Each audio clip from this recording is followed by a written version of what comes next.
Once upon a time in Japan, there was an old legend that said if a girl could fold 1,000 cranes, then her true love would appear. People called it the paper crane promise. They say the cranes carry your hopes and dreams up to the moon. So when you fold one, you should make a wish. And when you fold 1,000, your wish will come true. But people also warned that if you didn't finish the 1,000 cranes within 3 years, then you would lose your chance forever. One day, a young girl named Hannah found an old box in her grandmother's attic filled with colorful origami papers. She unfolded them all and started to fold a crane. As she folded, she remembered why she had started this in the first place. 3 years ago, her lover, Kenichi, had left her for another woman. Her friends and family tried everything they could to cheer her up, but nothing worked. Until one day, Hannah's grandmother told her about the paper crane promise. At first, Hannah thought it was ridiculous. How could folding paper cranes bring her true love back? But desperate for hope, she began to fold. Every morning after work, she would sit down with a cup of tea and fold. The days turned into weeks, the weeks into months, and the months into a year. Soon it would be 2 years since she began, and still no sign of her true love. Discouraged but not giving up, she continued to fold. Then one day something strange happened. Every night when she slept, her room would be filled with hundreds of cranes. In the morning they would all be gone, leaving behind only a faint scent of cherry blossoms. One day Hannah found a single crane on her pillow, and on it was a small note written in her lover's handwriting. It said, "I'm coming home." But when she got home from work that night, he wasn't there. Instead, she found another crane on her pillow with a different note. It said, "Meet me at the old temple at midnight." Intrigued and hopeful, she decided to go. When she got to the temple, she saw a single figure standing in front of the moon gate. As she approached, she noticed that he had hundreds of cranes tattooed on his arms, neck and chest. Startled, Hannah reached out to touch one of the cranes, and the man quickly covered it with his robe. "Who are you?" he asked, his voice deep and familiar. "Why do you have my cranes?" The man looked down at his tattoos and sighed. "I'm sorry," he said, "but you must not remember me. I am the one who has carried your cranes all these years." He pulled back his robe, revealing the full extent of his tattoos.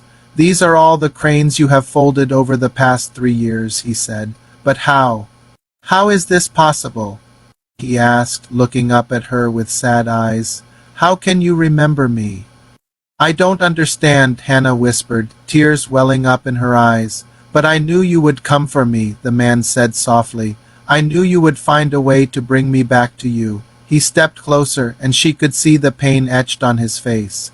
"I have waited so long for you," he whispered, reaching out to touch her cheek. Suddenly, Hannah remembered. This was the man from her dreams, the man she had loved for so long. It was Kenichi. But how could he have come back to her like this? Before she could ask, Kenichi pulled away. "I'm sorry," he said, his voice breaking. "I'm not whole. I'm not complete without my memories. But I have waited so long to see you again. Even if you don't remember me, I had to tell you this." He took a deep breath. "I love you, Hannah. I have loved you for so long. Please, if you still have feelings for me, take this last crane and wish for me." He reached under his robe and pulled out a beautiful golden crane. It shimmered in the moonlight, and Hannah could feel the power of its magic. "Take it, please," Kenichi begged. "I have given you 999 chances already. What will you do with the last one?" Hannah looked at the crane in her hands, then at Kenichi, his face pale and drawn, his eyes full of hope. For a moment she couldn't speak. She had waited so long for this moment, but it wasn't what she had expected at all. To get her memories back, to know that they would have their happy ending. That's what she wanted. But what good would it do to have memories if he didn't remember her? If he didn't remember any of their moments together, would it be fair to wish for him to get his memories back when he had sacrificed so much already? Would it be selfish? No, she knew what she had to do. With trembling hands, she folded the crane into a perfect square, closed her eyes and made her wish. I wish for Kenichi to regain his memories. As soon as the words left her mouth, the crane exploded in a burst of light. When Hannah opened her eyes, she saw Kenichi, but something was different. His eyes were clear and bright, and a smile had returned to his face. Kenichi, she whispered, reaching out to touch his arm. You remember? He asked, his voice filled with disbelief. Of course I do, Hannah replied, tears streaming down her face. I remember everything.